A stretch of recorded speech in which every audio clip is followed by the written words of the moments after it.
Nagoyo ka na ba? Nagtiwala? Umasa? Nanakawan pa? Na-scam ka na ba? Nasilaw sa mura?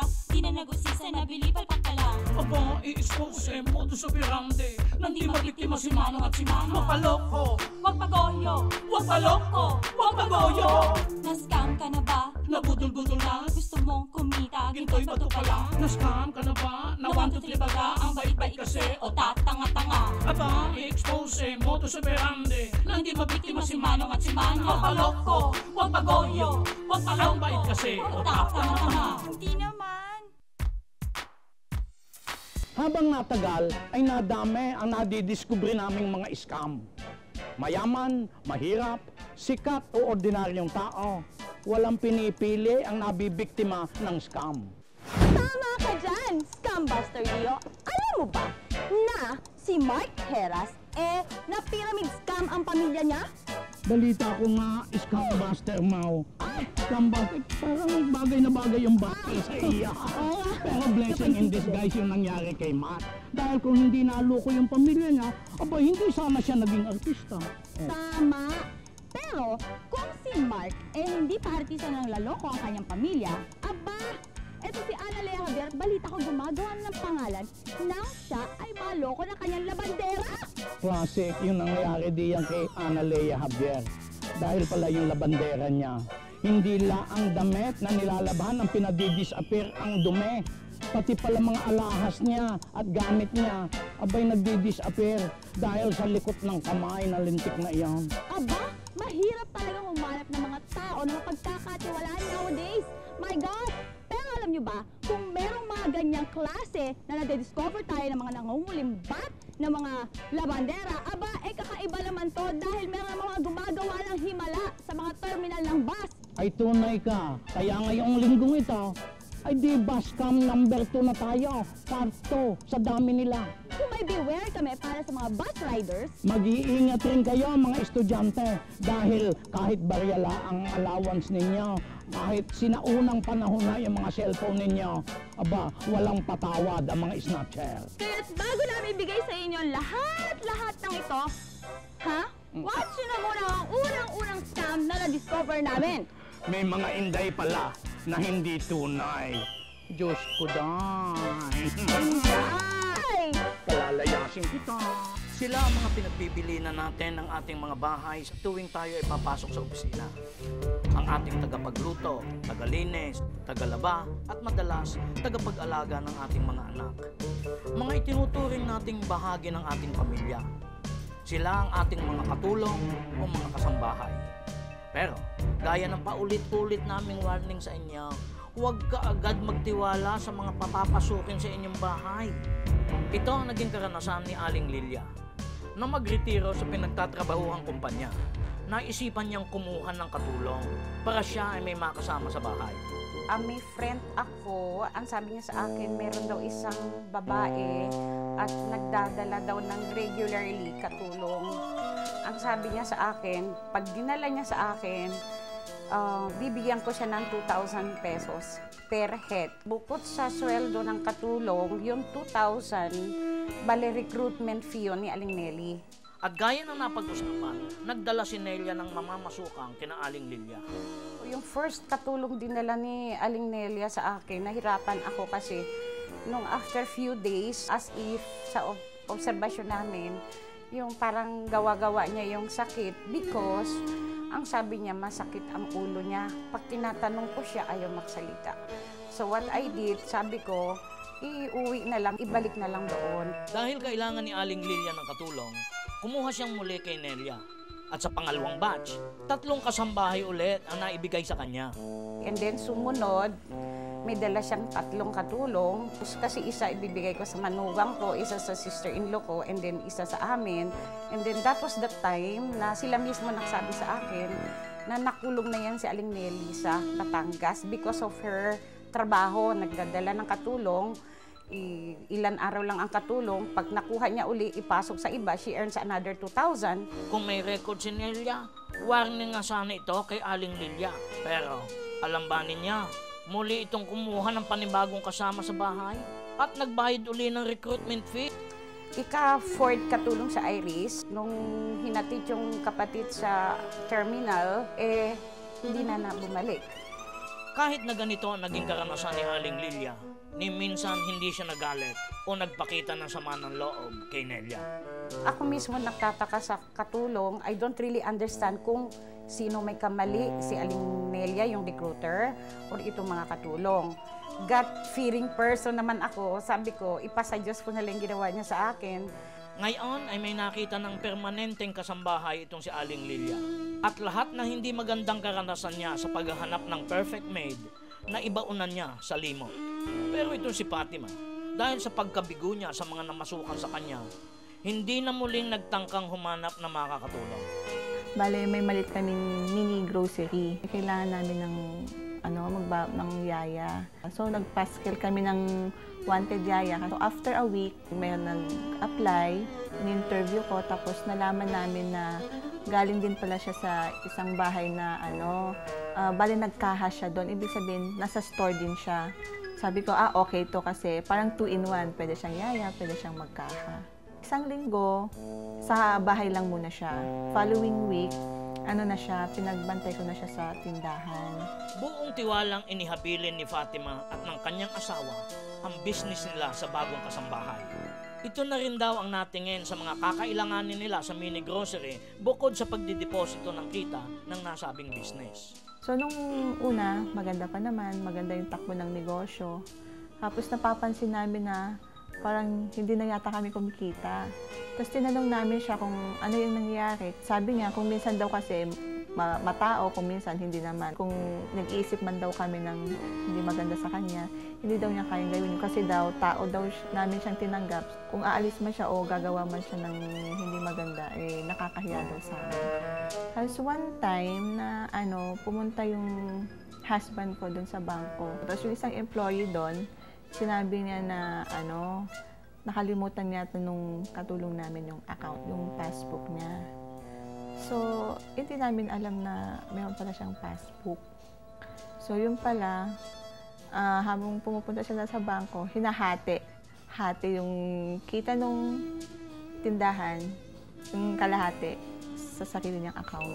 Ay kaya naman pala nalulugi ang grocery ni na Fatima nang naisip ni Inday na malapit na siyang kumprontahin na mag-asawa. Natutunugan na niya siguro na medyo may alam na kami. Ayun, nag-impake na siya. Tinaon niya na wala kami sa bahay. Bale, nag-weekend kami sa isang kamag-anak. Tapos madaling araw pala siya umalis na kinuha niya lahat, alahas dun sa cabinet tsaka pera. Hindi na ako magtitiwala ng ganun sa ibang tao. Hindi na talaga. Sa tindi ng karanasan ni Fatima, hindi natin siya masisisi kung ngayon ayaw na niyang magtiwala sa iba. Tiwala naman ng iba ang inaasahan nitong si Malu. Siya ay namamasukan bilang katulong. At kapag may nagtiwala na sa kanya, hindi niya pinalalagpas ang pagkakataong siya ay makapanglamang sa kapwa. Tinitingnan ko yung mga nakadikit sa mga poste, mga telephone number. Yun, nakatsyempo ko sa Binondo. Isang inutusan ako na pa-enroll yung alaga kong bata. Pinagkatiwala sa akin yung pera, 5,000. Doon ako natukso. Sabi ko doon nung sinamahan ko yung alaga ko sa school para ipa-enroll, paalam ako doon sa bata na magsi-CR lang ako, hintayin mo ko. Hindi ko na siya binalikan. Matapos ng pangyayaring ito, ay nagpalipas muna si Malu ng mga ilang buwan bago siya namasukan ulit. Umiba na ako ng lugar. Inisip ko medyo malayo-layo na yung Manila sa Caloocan. Siguro hindi na ako makikilala doon. So, Christmas vacation din yung amo ko na yun sa Hong Kong. Kaya sinamantala ko yun. Pinasok ko yung kwarto. Hinalubhog ko yung mga cabinet nila. Yung pera, halagang 6,000. Tapos yung mga alahas, sinala ko lang sa pawn shop. Maka 5,000. Pagkatapos ng 3 linggong pamamasukan ni Malu, abay pinagkatiwalaan na siya ng kanyang mga bagong amo na maiwang mag-isa sa bahay. Ang malaking sorpresa, pagkatapos ng bakasyon ni Ma'am at ni Sir, nag-disappear din si Malu, tangay ang kas at alahas. Yari na naman. Ang sumunod na biktima ko na yung anak nung amo ko na yon, hindi siya nagtiwala sa akin na maglinis ng kwarto niya. Kasi maraming personal na bagay daw na nakakalat. Kaya minsan out of town yung pinaka-anak niya na nag-insist ako na linisin yung kwarto. Nakuha ko yung mga alahas niya tsaka yung pera. Nilagay ko sa sa plastic bag na kulay itim. Nang gabi rin yon, nag-impake si Malo at nagpaalam sa mga ibang katulong sa bahay. Lilipat na raw siya ng amo. Umiisip muna ako ng ibang lugar. Hindi naman habang panahon, gusto ko tong trabahong to. Gusto ko rin magbago. Sa inyo nagbabalak kumuha ng kasambahay, doble ingat ang kailangan, lalo na kung hindi niyo talaga kilala ang namamasukan. Ayon kay Miss Mila Tibuhos, may mga paraan upang magkaroon ng matiwasay na relasyon ang amo at mga kasambahay. Meron na napasang ordinansa na kung saan ay maaaring irehistro ang kasambahay. So maganda din na ang employer ay aware doon at pa-register niya rin yung kasambahay niya para talagang hindi siya mapeke. Tapos pangalawa, mas maganda din na sa part ng employer mag-require siya ng mga birth certificate halimbawa, police clearance halimbawa, basta any document na magpapatunay ng identity ng kasambahay. Yung bottom line lang naman doon is irespeto ang bawat isa. Ang kasambahay ay may karapatan din, ang employer may karapatan din. Malaking ginhawa nga naman talaga ang meron kang katuwang sa bahay. Walang masama kung tayo ay magtiwala. Pero kung ayaw ninyong matulad kina Aling Lilia o Fatima, pag-aralan ang tamang pagkilates para sa gayon, pangmatagalan ang inyong mga katulong. Pagkatapos ng 3 linggong pamamasukan ni Malo, abay pinagkatiwalaan na siya ng kanyang mga bagong amo na maiwang mag-isa sa bahay. Ang malaking sorpresa, pagkatapos ng bakasyon ni Ma'am at ni Sir, nag-disappear din si Malo, tangay ang kas at alahas. Yari na naman. Gusto nyo bang makasiguro sa mga taong tinatanggap nyo sa tahanan nyo bilang katulong? Pwes, eto ang mga tips ko para malaman nyo kung niloloko kayo ng inyong mga kasambahay. Ano ba? Sinusweldohan na? Abusado, magnanakaw pa. Kung tinatanong mo siya at ang sagot niya ay paikot-ikot o hindi consistent. Kapag inuutusan niyo siya, tapos matagal bumalik dahil ang daming sabit. Kapag mahilig bumili ng mga bagay na meron naman sa loob ng bahay niyo. Kapag ginagawang dahilan si baby para pumunta kung saan-saan o makipagtagpo sa nobyo. Kapag madalas may alibay para magbakasyon kagaya ng namatayan, may sakit ang nanay, o kaya may prayer meeting. Kapag maraming tumatawag sa phone nyo na hindi nyo kilala at kaduda-duda ang mga boses. Kapag ito ay nagtatanong-tanong kung ano-ano ang mga appliances ninyo, magduda. Kapag nakita nyong nagpapaduplicate ng susi ng inyong bahay para sa personal niyang gamit. Kapag hindi na kayo matignan ng diretsyo, kapag kayo ay may tinatanong, malamang may ginagawang kalokohan yan. Well, it's better to be safe than sorry, sabi nga nila. Huwag kayo basta-basta nagtitiwala sa mga taong yan dahil malay nyo, nililimas na pala lahat ng kasangkapan nyo sa bahay.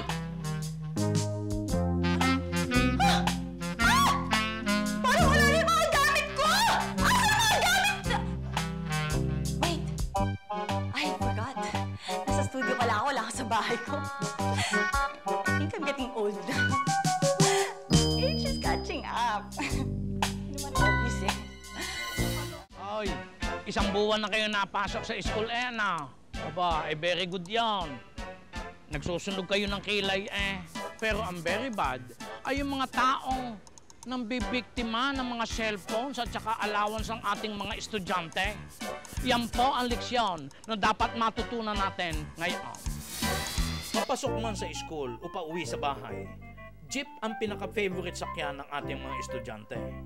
Mura ang pamasahe, suwak na suwak sa kanilang allowance.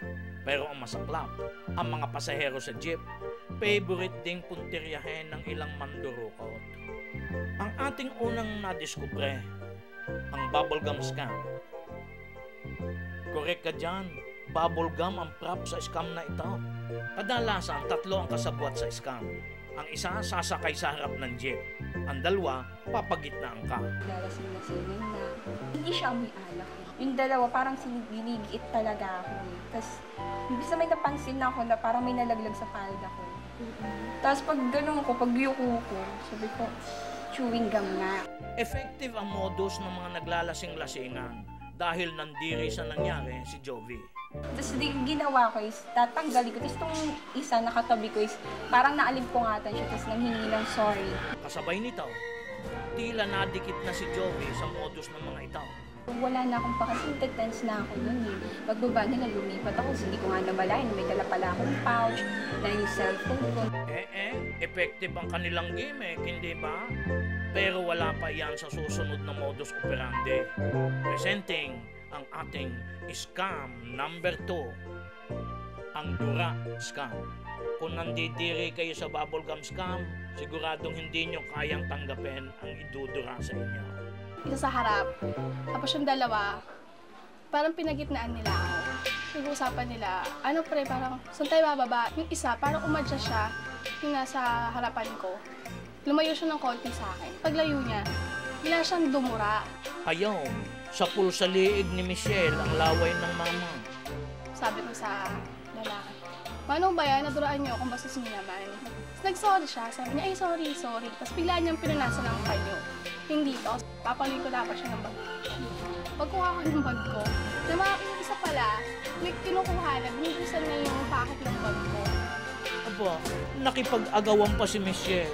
Pero sa huli, naitakbo pa rin ng mga kawatan ng kanyang wallet. Pati na yung cellphone ko, hindi niya nakakuha. Dahil sa loob ng bag ko, may parang secret packet doon. Nandun yung phone ko, so hindi nila nakita. Nadadaan sa pagmuya, nadadaan sa pagdura, pero may isa pa. Simpleng-simple lang ang props na kailangan. Presenting the Laglag Barya Scam! Ay, nako, pandalas kayo, baka scam yan. Sige, bahala kayo. May ipot pa. Baryalaan po sa umaga. Magbayad ng maaga para hindi maabala. God knows who does not pay. Nakakita na siguro kayo ng mga ganaring mensahe sa loob ng jeep. Ito siguro ang inspirasyon ng Laglag Baryaga para maisagawa ang kanilang modus operandi. Along the way, may sumakay ng mga almost 12 tao. Pagsakay nila, parang natataranta sila, minamadali nila yung ginagawa nila, nagsisiksikan sila. So ang ginawa nila sa akin, pinagitnaan nila ako. Almost, magkadikit na almost talaga yung tuhod ko na sobrang siksikan. So talagang hindi ka makakagalaw talaga. Mga trabahador ang itsura ng mga nakikipagsiksikan sa jeep na sakay ni Paolo. May dalang bag na tila wala naman laman. Kung magbabayad na sila, lahat sila sabay-sabay. Talagang nagmamadali sila. Talagang sabi nila, bayad, sunod-sunod sila. Ako na nag-abot, yung mama, bago dumating sa akin yung pera, nalaglag na yung pera niya, binitawan niya na. So, diretso sa paanan ko.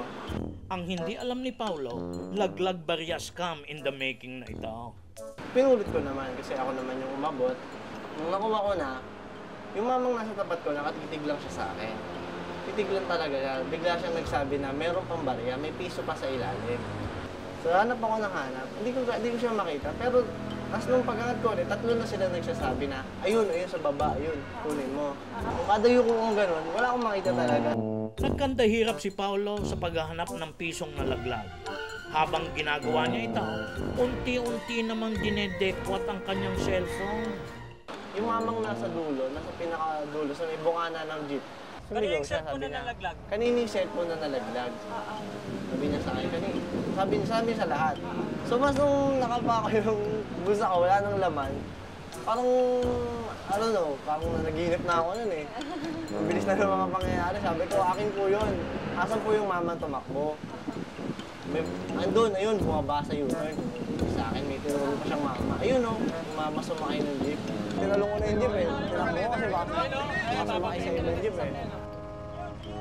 Para sa marami, hassle kapag naulan. Pero para sa mga shoe shine boys, ito ang perfect time para makapang-scam. Presenting ang isa pang nadiskubre namin, ang shoe shine scam. Ito ang kwento ni Boy. Ilang taon nang na-racket bilang snatcher. Nitong mga nakaraang buwan, na-discover ng grupo nila na napakadaling kumilos kapag tag-ulan. Po yung talagang scurball na po yun. Maduming ibang ng sapatos, ng sasakyan. Kasi parang hindi ka maabol. Hindi sila ma-responde kagad ng polis. Isa po, maglilinis ng salamin.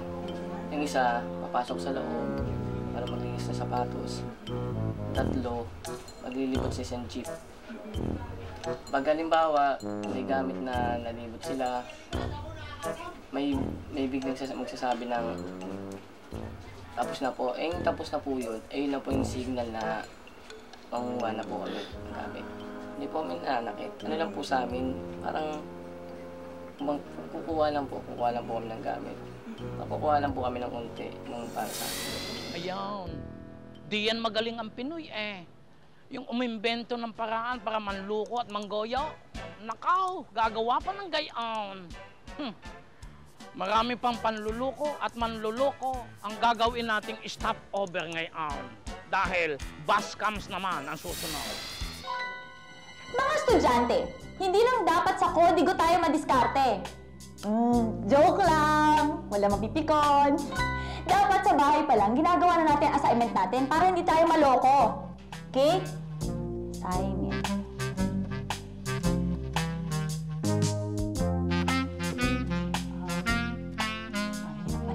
Pag sa bahay ginawa, wala kang makopyahan. Sa school na lang. Una sa lahat, huwag niyong dadalhin ang lahat ng baon niyong pera para sa isang linggo. Yung tama lang para sa isang araw. Yung cellphone niyo, ilagay sa silent or vibrate mode at itago ng maayos sa bag. Pag nag-aabang na kayo ng masasakyan, hawakan na mabuti ang inyong mga gamit.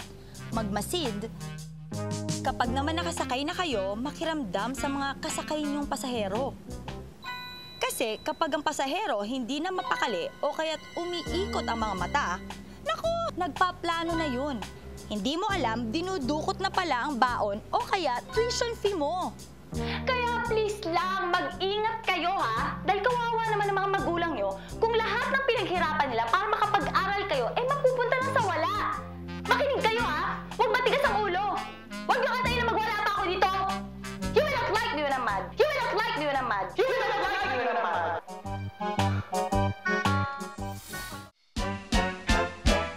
Noong nakaraang linggo, sari-saring modus operandi ang nakita natin sa loob ng bus. Ngayong linggo, marami pa kaming nadiskubring manluluko nang ang pinupuntirya ay mga nakasakay sa bus. Kaya sakay na kayo sa second trip nitong bus scam.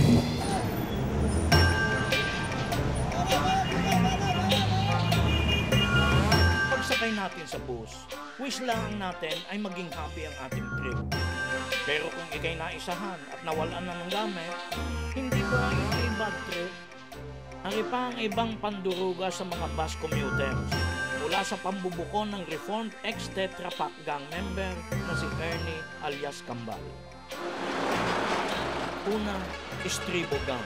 Mga sangganong sa istribo ng bus ang pinapasukang opisina. Istribo gang. Mga nangahablot ang nag-snatch. Pero hindi po ako snatcher. Ito ang dumali sa ating kaibigang itatago natin sa pangalang Connie, isang may bahay. Bus na pumara sa harapan ko, kaya sumakay na lang po ako. Medyo nagbabiyahe na po ng konti. May sumakay pong isang teenager po. Pumuesto ang binatilyo sa likuran ni Connie na nakatayo noon sa istribo.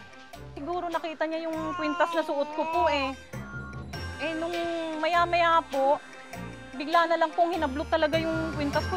Pakiramdam ni Connie ay may kasama itong si Istribo Boy. Pati nga ho, yung hikaw ko, hindi ko alam kung paano nila nakuha. Kung maya-maya po, parang naglakad lang po siya ng wala. Gano'n lang po, sabi po nung bus, hindi rin ho nila mapanagutan yun kasi dapat mag-ingat lang daw talaga kami. Ang kwintas pala't hikaw ay minana ng nanay ni Connie sa kanyang lola. Kaya ang leksyon ng karanasan sa kanya. Ingat na lang po. Tapos yung kung alam nyo kung talagang mahalaga sa inyo yung isang bagay na pang sinusuot nyo sa katawan o kaya mamahalin yan, di wag na lang yung suotin. Ito naman ang kabayan nating nadali sa tinatawag na siksik duko technique ng estribo gang. Uso ito sa mga boss na standing room only. Nagbabas po kami papuntang Evangelista. Kasi sa may rotonda, doon po, marami na pong sumakay na mga pasahero. Ang mga bus magdurugas, sige ang siksik sa mga pasahero. Kasabay nito ang kanilang Operation Duko. Medyo nababangga ako from sa likod ko. Hindi ko naman ganong pinapansin. Without knowing na ako na pala yung mabibiktima. Walang kamalay-malay ang mga biktima na sila'y naisahan na. Dumaan pa sila sa tindahan para magpalamig muna. So, iinom po muna kami ng soft drink sana. Ngayon, nung dudukot po ako ng pera sa bulsa ko sa likod para magbayad ng soft drink, doon po na-realize na wala na po talaga yung wallet ko. Yamot na yamot ang dalawa. Pero wala na silang magawa kundi magmuni-muni sa karanasan nila. Parang nagiging paranoid ako tuloy, nagiging epekto sa akin. Pero so far, na-overcome ko naman yung bagay. Basta konting ingat lang din talaga. Binanggit din ni Kambal ang tungkol sa mga nanlilimas ng gamit ng biktima. Ikaw ba, halimbawa, lasing ka, titirahin ka, tulog ka, ubos yan, pati sapatos mo. Nasa kutob ng biktimang si Tom, tulad kong Batanggenyo, ang mismong dumali sa kanya. Nagkayaan kami nga nung araw na sweldo na yon, 3 bote lang ako. Eh di sabi ko sa kanila, mauna na ako. Pag alis ng bus sa terminal, sabi ko, parang mas maganda yata magbayad na kagad ako para makatulog ako since mahaba pa yung biyahe. Parang pinaghele sa sarap ng tulog si Tom. Kaya tuloy naman nalampasan niya ang kanyang bababaan. Nagising ako eh. Pagtingin ko doon sa lugar na dinadaanan namin, parang hindi pamilyar. Pagtingin ko nasa Batangas City na ako, titignan ko yung oras sa relos ko. Wala yung relos ko. Pagtingin ko sa wallet ko, wala rin. Naku, sabi ko, nayari ako nito. Pati yung bag ko rin, wala rin na nakapatong dito sa lap ko. Kutob ni Tom ay ginamitan siya ng pampatulog. Eh hindi naman kaya ang 3 boteng beer na ininom niya ang nagpameme sa kanya. Kasi yung pitaka ko, ipit yan eh. So kung kukunin nila yan, kailangan mo iusog ako eh.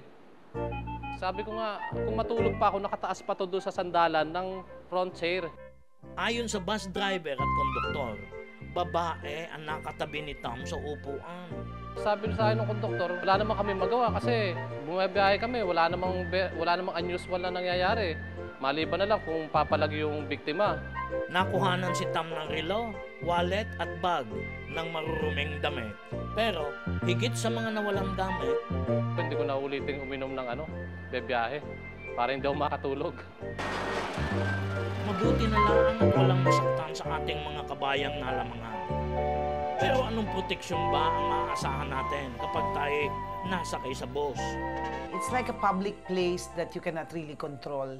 You don't really have control. But of course, as an owner, what we do is to act diligently. We cannot really be blamed of what's happening because remember that we are also a victim as much as they are. Actually, karamihan sa mga konduktor, alam nila kung sino yung mga yan eh. So, hindi nila pinapapanik yan. Ang problema lang natin, pag hindi mo pinasakay yan, madalas na nire-resbakan yung mga empleyado namin. Kaya, ang susunod na tanong, anong dapat gawin kapag na-iskoba, na-estribo, at nasiksik dukaw? They have to go to the police. Ang tatandaan lang naman nila is the bus number, the time, and the date. Ang akin lang sanang pakiusap sa mga sumasakay sa bus, no? Na kung maaari maging alert kayo, tulungan nyo rin kami. Kung meron kayong mga kahina-hinalang tao na nakikita sa mga bus, pinakamaganda ay bumaba na kayo at magsumbong kayo sa pulis para ang pulis naman ang gagawin, susundan na yung bus. O yan, mga bus commuters, tandaan natin ang bilin sa atin ni Miss Claire de la Puente para hindi tayo umawit ng sayang. Ngayon lang tayo nagkatagpo. Sa tuwing tayo sasakay sa mga bus, hangarin nating laging nakabukas ang green light para makarating tayo ng matiwasay sa ating destinasyon. At sana, ma-red light na at ma-stop na ang krimen para dumating ang araw na wala nang masasaktan, wala na rin manghihinayang.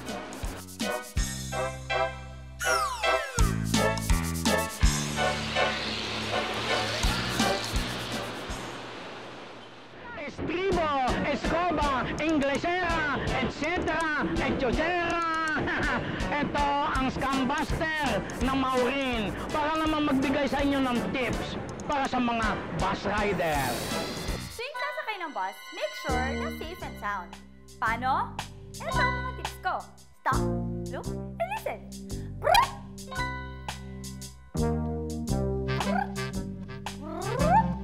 Umupo malapit sa pintuan ng bus para mas mabilis kang makakalabas kapag nagkaproblema. Pumwesto sa harapang bahagi ng bus.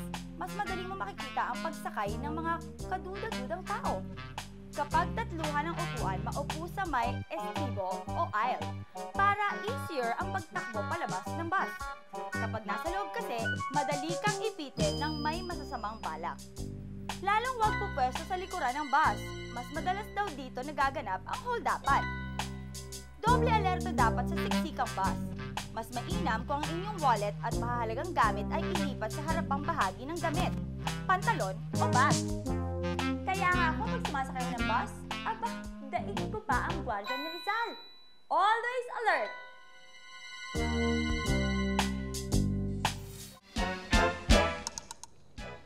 Paboritong laruan ito ng mga anak mayaman.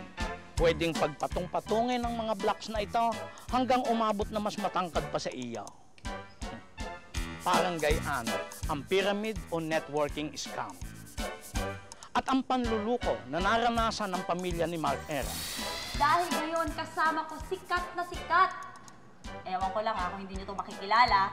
Si Mark Heras, ang kanyang daddy ay naloko sa pyramid scam. Mark, pakikwento mo nga sa amin kung ano ang nangyari. Kasi si daddy parang ginawa niya, nag-early retirement siya sa bangko. So yung sweldo niya, medyo malaki yung napunta talaga sa kanya. Actually, malaki talaga yung napunta sa kanya. Then, ayun, meron silang, kasi si daddy parang mahilig siya makipag-usap kung kani-kanino. Parang friendly si Airpods eh. Tapos yun, meron siyang nakilala siya na, ayun nga, yung tiga-pyramiding. Na may in-offer sa kanya 10% na income every month, parang ayun yung tubo sa'yo. So parang nangyari, yung pera lang yung nagkatrabaho. So actually, napakinabangan namin siya for how many years din. Talagang, actually maganda yung offer sa kanya. Napakinabangan niyo sila for how many years? Yung 10% na income na pumapasok na yan? 1 or 2 yata. Magkano ang investment? Yung capital na lumabas? 1M yung pinaka ng Airpods. So, hindi nyo nabawi, ibig sabihin? Hindi na lahat. Wala talaga. Tapos sabi pa nila, if ever na dagdagan doon yung perang pumasok, siyempre mas lalaki. Mas lalaki. So, pag may times na may dumarating na pera, kunyari, dinadagdag nyo? Tito, konting daglag lang. Konti, pero hindi talaga yung todo. Tapos yun, habang tumatagal, medyo sabi nila, delayed ng ilang months. Nag-uumpisa ng magloko. Uumpisa na. Balita ko, kailangan mong huminto sa pag-aaral, right? I had to stop. Actually, because of Starstruck lang talaga umayos. Actually, yun din yung reason ko, kaya parang nung college ako na first sem, parang tinatambad na ako mag-aral. Kasi alam ko, second sem, di ako makakapasok eh. So parang ako naman, nawalan ako ng gana mag-aral. Ano ang pakiramdam ng niloko ka ng kapwa mo Pilipino? Hindi tama talaga. Kasi, for example, ako, alam ko hindi ako papasok ng second sem, so sinabi ko kay daddy, I have to work. Hinabol niyo ba yung tao? Actually, sumama pa ako nung pinuntahan nila sa bandang Ayala yata. So, pagpunta namin doon, nakita namin, daming nakapila, ang daming nagreklamo. Wala nang pag-asa yan, sabi ko. Sobrang ang daming nagreklamo. Kasi usually ang mga ganito, walang black and white, di ba? Walang mga kontrata yung mga ganyan. Yes, pero yung sa amin, ang pagkakalam ko meron. So ano ang tips na may bibigay mo sa ating mga televiewers para dun sa mga tao na madaling maengganyo at maloko, na medyo hindi nag-iisip dyan, sa mga tabi-tabi nila, kapag kami nag-alok sa kanila na malaki ang kikitain nila sa kapalit na perang ibibigay nila, may porsyentong malaking-malaki?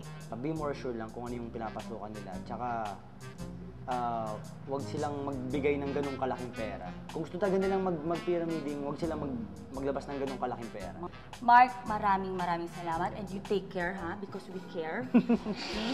Sa susunod, wag mo nang gagawin niya mga bagay na yan. Pag may nag-alok sa'yo, please be careful. Okay? Not only with your heart, but sa pera mo. Yes. Kasi minsan lang kumatok ang swerte. Napakaswerte mo dahil survivor ka ng Starstruck at maraming salamat dahil shinare mo sa amin yan. But, again, you take care because we care. Parami na ng parami ang mga nabibiktima at naluluko nitong pyramiding at networking. Kaya doble ingat na kayo dapat eh.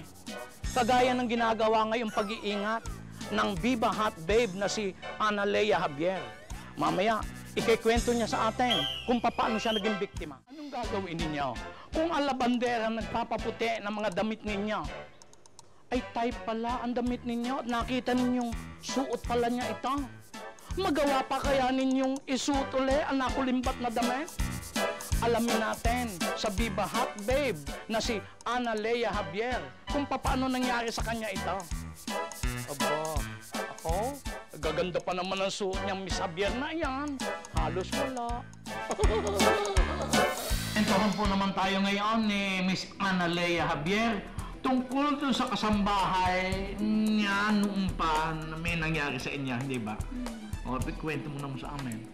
Kasi ayoko po siyang ma-hurt or kumapanan man niya po to. Kasi at the same time, she's also my friend. Ang hirap kasi yung, syempre pag meron kang tao na araw-araw kasama mo, pinagkakatiwalaan mo, andun yung nahulog na yung loob mo sa kanya. Tapos, malalaman mo na na unti-unti, kinukuhanan ka ng gamit. Paano yung style niya ng pagkuha ng gamit? Kasi sinasama ko kasi siya pag may mga tapings, pagka yung wala yung PE ko, siya yung pumapalit. Tapos, naglalaba siya sa amin. Kasi nung pumasyal ako sa bahay, nakakita ko ng mga ilang items sa bahay niya na akin. Lahat ng mga personal things mo, damit, underwear. From socks to From top to bottom, sinusuot to niya. undergarments. Undergarment? Nagkasya naman. Pumasya kaya nga, napansin ko kasi ang ganda ng fit. So, one time binati ko siya, ang ganda ng fit ng bra mo. Oo, ang sabi niya. Tapos, without even thinking of anything, sabi ko, patingin nga. Sabi ko, nagulat ako. Sabi ko, parang bra ko yan Kinumpa mo siya na bra mo yun? Hindi, parang sinabi ko lang, ayoko naman kasi siyang ma-offend. So, I told her na, parang kilala ko yan. Sabi niya sa akin, ano ka ba? Ito yung bigay mo sa akin. Hindi ko yun binigay sa akin. Hindi mo naman binibigay. Ayun. Tapos minsan pumasyal ako sa bahay nila. Nakita ko ng mga ilan na signature na gamit. Sabi ko, parang kilala ko yan kasi alam ko akin yun. Sabi, ano ka ba? Yan yung bigay mo sa akin. So it's always like that. Na pag nakakita ko ng gamit na alam ko akin, lagi niya sinasabi na, ano ka ba? Yan yung binigay mo sa akin. Pero hindi ko yung binigay. Pero kailan ka nagdesisyon na pa-aalisin mo o maghihiwalay lang, like a month ago. Recently lang? A month ago lang? Kasi nagkaroon na ng conflict between me and my parents na they've been telling me na she's no good, na she's been doing all this, pero hindi ako naniniwala. Parang I trust her, and at the same time na kung kinukuhanan man niya ako ng mga things, parang sa akin it's nothing, that it's material things. Tapos, kasi na ako sa kanya close kami. So, parang sa isip ko, parang material na bagay lang to. Tapos, kung papagalitan ko siya, I would lose her friendship. Paano siya umalis? No, I didn't. Parang it's my... Yung parents mo? My nanay who confronted her. Parang hindi rin ako namagitan kasi ayoko magbitaw ng salita na makakasakit. Ayun. So, ngayon, wala na kayong contact o No, I stopped texting her. Hindi ko na siya tinitext, hindi ko na siya tinatawagan, hindi na rin siya nag-work sa amin. So... pero yung mga nakuha niya, hindi mo na binawi? Hindi na. Kasi even to the point na nakita ko na yung mga gamit ko, hindi ko naman siya kinonfront. At saka, hindi mo naman isusuot na yan. Pag nakita mo nang naisuot ng iba. Analea, ano naman ang natutunan mo dito sa nangyari sa iyo? lesson is that it's okay to trust kasi syempre, gano'n naman talaga tayo, di ba? Pag meron taong mabait sa atin, mabait din tayo. But then, siguro wag masyado. Para hindi masyadong trustful kasi mahirap yung pag yung niloloko ka na. Ang hirap kasi alam mo yung tao ayaw mo saktan but then masama yung ginagawa niya. So, kailangan i-break yung relationship na ganon. Okay. Maraming salamat din kay Analea at sana may natutuhan kayo. Kaya nga raw nabenta ang washing machine ngayon dahil mabuti pa daw ang makina. Siserbisyo ang kanang pangmatagalan, wala pang kupet. At dahil sa pangmatagalan din ang programang ito at wala rin kaming kupet, magkita-kita tayo sa susunod na Martes. Laging tandaan, walang mga scam. Kung wala, magpapaskam. Kami ang programang magpapaalala sa inyo linggo-linggo na huwag magpapaluko. Huwag magpapagoyo! Maging matalino at listo para hindi na kayo sumagot ng oo sa tanong na naisabi ka na tama. Na-scam ka na ba? Ikwento natin to. Kung oo ang sagot mo, sumulat lang kayo. Na-scam ka na ba? Dropbox, care of QTV Channel 11, 11th Jamboree Street, Corner EDSA, Diliman, Quezon City. O kaya, mag-email sa nascamkanaba@gmanetwork.com. Na-scam ka na ba? Nabudol-budol na? Gusto mong kumita? Ginto'y bato pala? Na-scam ka na ba? Na 1, 2, 3 baga? Ang bait-bait kasi o tatanga-tanga? Aba, i-expose mo to sa berande na hindi mabiktima si Manong at si Manong. Makaloko, wag pagoyo, wag palang bait kasi o tatanga.